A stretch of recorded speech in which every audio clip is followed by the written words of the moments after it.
देखिए यही चीज़ खराब था, इसी चीज़ के खराब होने की वजह से आज एसी 1 साल से बंद था। तो देखिए ये क्या है और किस तरह से खराब हुआ, कैसे चेंज किया जाता है। सभी को सलाम, मैं हूं एहसान और स्वागत है आपका फिर से एक नए ब्लॉग में। अभी हमारे पास एक कंप्लेन आया है पिपरा का। पिपरा सुपौल से 20 किलोमीटर के आसपास है और वो गैस एजेंसी है जहां पर वो एसी लगा हुआ है। और कंप्लेन ये है कि वो कूलिंग नहीं कर रहा है और 1 साल से एसी ऐसे ही पड़ा हुआ है। तो चलिए चलकर देखते हैं उसमें क्या दिक्कत है। यही वो एसी है जो कूलिंग नहीं कर रहा है। एसी यहाँ लगा हुआ है और स्टेबलाइजर इधर है। तो स्विच हम ऑन करेंगे पहले और इसमें एम्पियर मीटर लगा दिए हैं। यहाँ से हम कैपेसिटी इनका क्या लोड लेके चल रहा है उनसे एब्जॉर्ब कर लेंगे हम कुछ चीज़ की इसमें एसी में आखिर दिक्कत क्या है।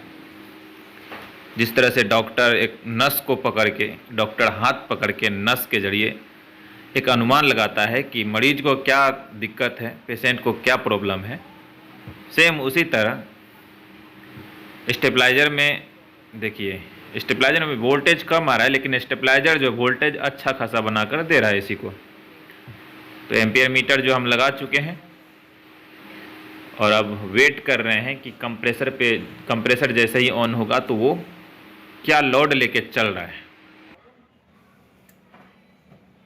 तो देखा आपने, ये एम्पियर मीटर पे 17 लिखा रहा था। अब हम ज़्यादा एम्पियर पे कर देंगे मीटर के उसको। देखिए 17 22 मतलब 22 एम्पियर 25 एम्पियर तक ये जो है एम्पियर जा रहा है। ये इसका मतलब ये हुआ कि कंप्रेसर जो स्टार्ट नहीं हो पा रहा है।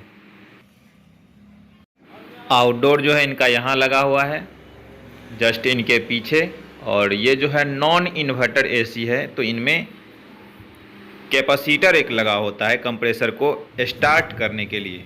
आ गया। तो सीढ़ी का व्यवस्था हो गया है। हम अपना मोबाइल का सेटअप भी कर लिए हैं और कैमरे को एसी के तरफ कर दिए हैं और हम इसको खोल कर देखेंगे कि इनमें कितना कैपेसिटी का कैपेसिटर लगा हुआ है और उस कैपेसिटर को हम देखेंगे कि मेरे पास है या नहीं। अगर मेरे पास हुआ तो अभी हम चेक कर लेंगे इनको इनमें नया लगा करके, और जब कस्टमर कहेंगे बदलने के लिए तो हम इसे बदल भी देंगे। तो इस एसी के अंदर से जो है अब हम कैपेसिटर निकाल चुके हैं और इस कैपेसिटर को अभी हम आप लोगों को दिखा रहे हैं कि ये कितने कैपेसिटी का है। देखिए ये इस पे लिखा होता है 55 + 4 UF, मतलब 55 जो है ये कंप्रेसर का है और +4 4 जो है वो इसमें जो फैन अटैच्ड है उसका है। तो 55 4 MFD का है ये। और हम अपने बैग से देखिए ये निकाल चुके हैं। मेरे पास 50 4 का है। तो 5 MFD जो है आगे पीछे से कोई इतना ज़्यादा फर्क नहीं पड़ता है। 50 4 का इसमें लगा देंगे। फैन का जो सेम होना चाहिए, लेकिन कंप्रेसर में अगर 5 आगे पीछे हो भी जाता है तो इससे कोई बड़ा दिक्कत नहीं है, आराम से लगा सकते हैं हम। तो अब हम इनको लगा देंगे फिर से, जैसे लगा हुआ था पहले वाला वैसे ही। तो इसमें नया वाला कैपेसिटर का वैसे ही सेम वायरिंग कर दिए हैं जैसे पुराना वाला का हुआ था। अब जो वायरिंग कर दिए हैं, कैपेसिटर लगा दिए हैं, तो अब जाएंगे हम लाइन देने के लिए। लाइट ऑन कर देते हैं जा कर के। फिर से हम ये प्लग लगाएंगे। लो प्लग लगा दिए और स्विच ऑन कर दिए। यहाँ डिले दिखा रहा है। इनपुट करंट जो है आउट कर चुका है, एसी पर आ चुका है करंट। अब एसी चालू होगा। उनके 3 से 5 मिनट बाद जो आउटडोर चालू हो जाएगा। बाहर हम आउटडोर पे आ गए हैं फिर से, वहाँ लाइट दे करके और चढ़ गए हैं सीढ़ी पर। दिखा देते हैं आपको लाइव कि अभी ये स्टार्ट होगा तो कितना एम्पियर लेगा। एम्पियर मीटर चाहे यहाँ लगाए या वहाँ, बात बराबर, कहीं भी एम्पियर उतना ही शो करेगा। देखिए अब ये चल रहा है और ये नॉर्मल जो करंट लेता है कंप्रेसर 5 6 7,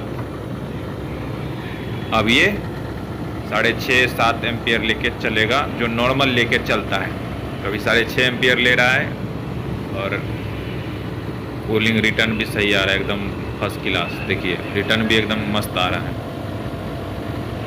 तो एसी में यही गड़बड़ी था, एसी जो है ठीक हो चुका है। अब अंदर भी इंडोर गजब का कूलिंग फेंक रहा है, स्टाफ लोग बहुत खुश हो गए। जैसा कि आपने देखा कैपेसिटर ख़राब होने की वजह से भी एसी कूलिंग नहीं करता है।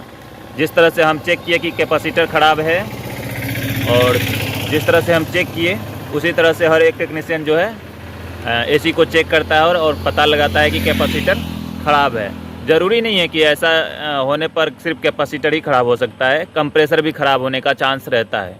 लेकिन लगभग 60 से 80% जो है कैपेसिटर ही ख़राब रहता है ऐसी स्थिति में, जैसे हम चेक किए थे अभी। इस कैपेसिटर का प्राइस लोकल मार्केट में आपको 250 से 300 रुपये, 350 रुपये तक है। लोकल मार्केट में इतना में आपको मिल जाएगा।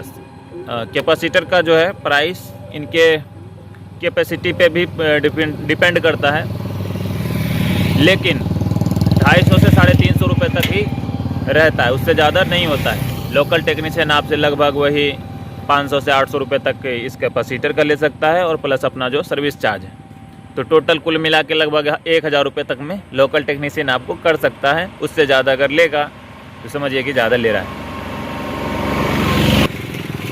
यदि आपके यहाँ AC, fridge, washing machine, microwave, geyser, kitchen chimney जैसे कोई भी अप्लायंस है तो आप हमारे चैनल को सब्सक्राइब ज़रूर कर लीजिए, क्योंकि इन सभी अप्लायंसों में किस खराबी के वजह से कौन सा पार्ट चेंज किया जाता है वो सारा चीज़ हम अपने ब्लॉग के माध्यम से शेयर करते रहते हैं। तो इस वजह से भी आप हमारे चैनल को सब्सक्राइब ज़रूर कर लीजिएगा। वीडियो देखने के लिए आपका बहुत बहुत शुक्रिया। मिलते हैं अब नेक्स्ट कंप्लेंट पर। जय हिंद।